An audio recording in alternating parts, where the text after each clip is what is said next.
श्री स्वामी समर्थ नवनाथ भक्तिसार कथामृत अध्याय 5. बेताळाचा पराभव व त्यास सांगितलेल्या अर्थी. मच्छिंद्रनाथाने हिंगुळा देवीचे दर्शन घेतल्यानंतर तो तेथून जो निघाला तो 12 मल्हार नामक अरण्यात गेला व तेथे एका गावात मुक्कामास राहिला. रात्री एका देवालयात स्वस्थ निजला असता सुमारे 2 प्रहर रात्रीस मोठा आवाज ऐकू येऊन असंख्य दिवट्या त्यास दिसल्या. ते पाहून भुतावळ उठली असे मच्छिंद्रनाथाच्या मनात आले व काही चमत्कार दाखवून त्या सर्वांस अनुकूल करून घ्यावे असा त्याने विचार केला. मग त्याने लागलीच स्पर्शास्त्राची योजना केली. त्या अस्त्राच्या अत्यद्भुत शक्तीच्या प्रभावाने सर्व भूतावळ तेथे खिळून राहिली.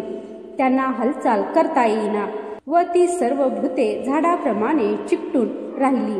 ती भूते नित्य नियमाप्रमाणे वेताळाच्या भेटीस जाण्यास निघाली होती, परंतु मध्येच हा प्रसंग पडल्यामुळे ती त्या दिवशी वेताळास भेटली नाहीत. इकडे वेताळाने ती का आली नाहीत याची चौकशी करण्यासाठी दुसरी भूते तिकडे पाठविली.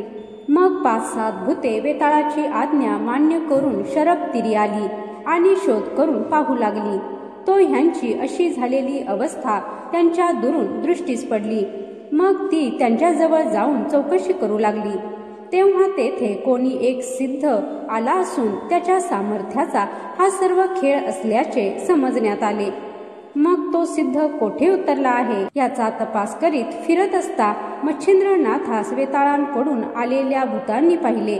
तेव्हा ह्याचीच अद्भुत करणी असावी असा त्यांच्या मनात संशय आला.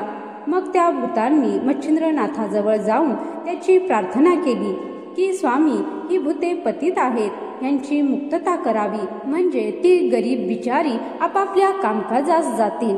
त्यावेळी ही सर्व भूते खिळली असता तुम्हीच मोकळे कसे राहिलात म्हणून त्यास विचारले. तेव्हा त्यांनी उत्तर दिले की ही भूते आज आली नाहीत म्हणून त्यांचा तपास करण्याकरिता वेताळाने आम्हास इकडे पाठविले आहे.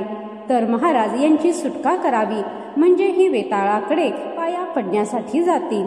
त्यावर मच्छिंद्रनाथ म्हणाला, मी त्यांना कदापि सोडणार नाही. हा माझा निरोप तुम्ही वेताळाला सांगा, म्हणजे तो कितपत प्रबल आहे हे पाहता येईल.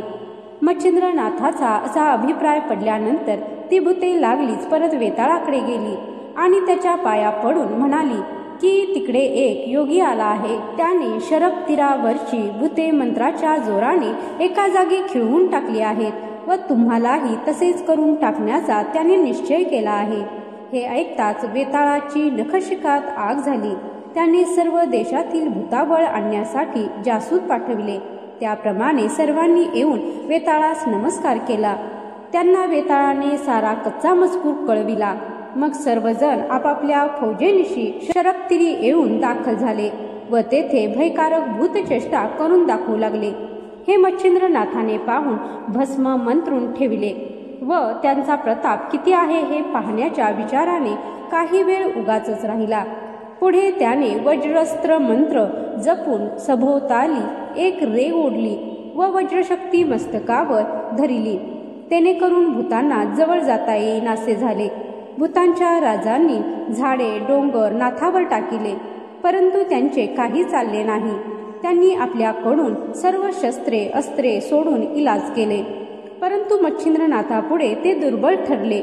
शेवटी मच्छिंद्रनाथाने स्पर्शास्त्र योजून सर्व भूतांना एकदम खिळवून टाकिले.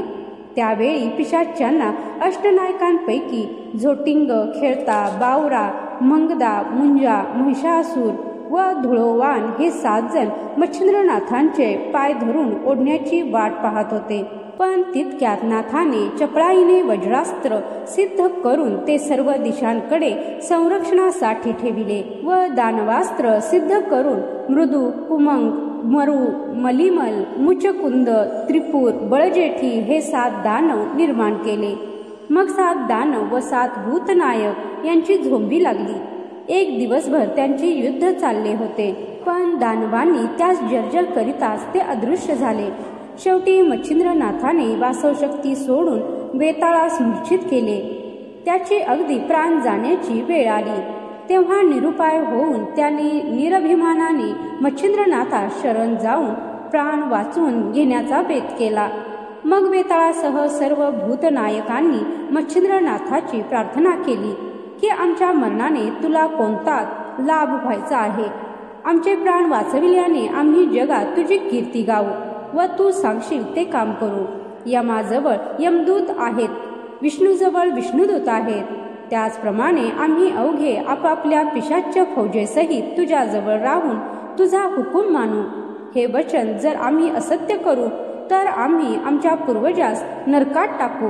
अशी भूतांनी दीनवाणीने केलेली प्रार्थना ऐकून मच्छिंद्रनाथांनी सांगितले की साबरी विद्येवर माझे कवित्व आहे. याकरिता जो मंत्र ज्या प्रकरणाचा असेल त्याप्रमाणे तुम्ही वागून मंत्रावर हुकूम कार्यसिद्ध होण्यासाठी तुम्ही मंत्र जपणाऱ्याला सहाय्य करावे. तसेच मंत्र घोकून पाठ करणाऱ्यासही मंत्र सफल झाला पाहिजे. हे सर्व मच्छिंद्रनाथाचे म्हणणे सर्वांनी संतोषाने कबूल केले. तसेच त्यांचे भक्षक कोणते हे सर्व त्यांना सांगून ठेवले आणि मंत्राच्या सिद्धतेची वेळ ग्रहणामधली कायम केली. याप्रमाणे मच्छिंद्रनाथाने सर्व प्रकारच्या लागणाऱ्या कबुलायती वेताळाजवळून करून घेतल्या. नंतर प्रेरक अस्त्राची योजना करून त्यांना मोकळे केले. मग सर्व मंडळी मच्छिंद्रनाथाच्या पाया पडली व त्यांनी जय जयकार करून त्यांची स्तुती केली व त्यास नमस्कार करून सर्व आपापल्या ठिकाणी गेले. या कथेचे नित्यपठन केले तर घरातील भूतसंचार नष्ट होतो आणि सर्व भूते घरी आली तरी घर सोडून जातात. अध्याय 5 समाप्त. जय श्री स्वामी समर्थ.